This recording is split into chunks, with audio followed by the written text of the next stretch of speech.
케임브리지 대학교의 세인트 존스 칼리지에 입학한 조지. 톰린스는 1820년 4월 1일 케임브리지 사도회를 창립한다. 케임브리지 사도회는 세인트 존스 칼리지 토리당 복음주의 성공회에 속한 지적 엘리트들의 비밀 클럽이다. 철학, 정치, 윤리, 거버넌스, 종교 등의 문제를 탐구하고 토론하는 12명의 소규모 그룹으로 구성된다. 엄격한 케임브리지 대학교의 시스템 속에서 비공식적 학문 공동체를 통해 자유로운 토론과 비판적 사고를 펼친다.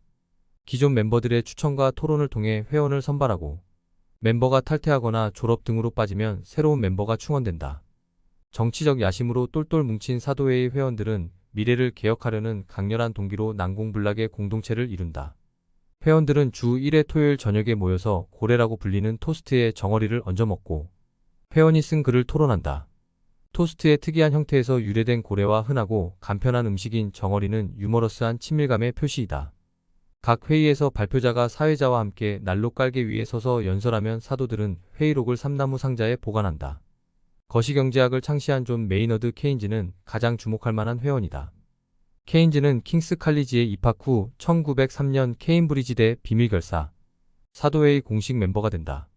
인도성에서 2년간 근무 후 대학으로 돌아간 케인즈는 킹스 칼리지의 특별회원으로 고전학파 알프레드 마셜의 교의를 완전히 터득한다. 그러나 고전학파가 주장한 세이의 법칙이 실질, 경제의 불균형 문제를 제대로 다루지 못하자 케인즈는 깊이 고뇌한다.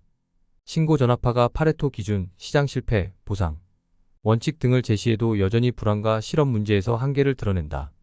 케인즈는 혁신적인 접근을 통해 마셜의 이론을 넘어서는 거시경제학의 프레임워크를 구축한다.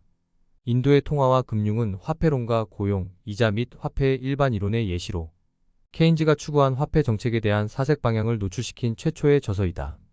케인즈는 정부가 공공투자, 저금리와 감세로 인위적인 유효 수요를 촉발시켜야 한다 여긴다.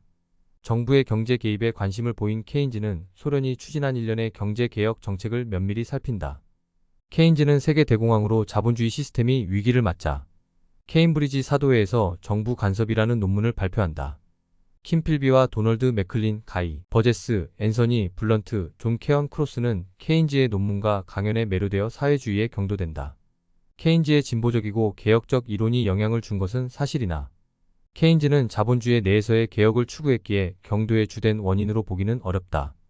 불행하게도 이들 케임브리지 5스파이는 케임브리지 대학교 출신으로 진보적인 정치 성향 때문에 소련식 공산주의에 매료되어 소련의 정보기관 KGB를 위해 활동한다.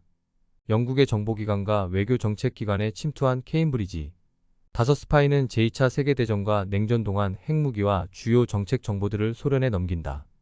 도널드 맥클린과 가이 버제스는 내부 정보망을 통해 의심을 받자 1951년 소련으로 도주한다.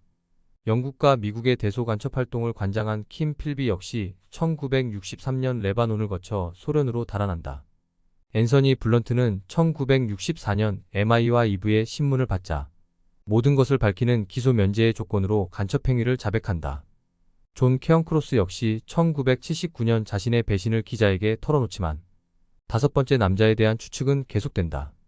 베일에 가려진 5번째 남자에 대한 설이 무성한 가운데 빅터 로스차일드를 유력한 인물로 보기도 한다. 빅터 로스차일드는 케임브리지 5스파이를 요직에 추천하고 소련 측의 전략 정보를 제공한 인물이기 때문이다. 물론 빅터 로스차일드는 1960년대 초 KGB와의 협력 관계를 청산했다고 밝힌 바 있다.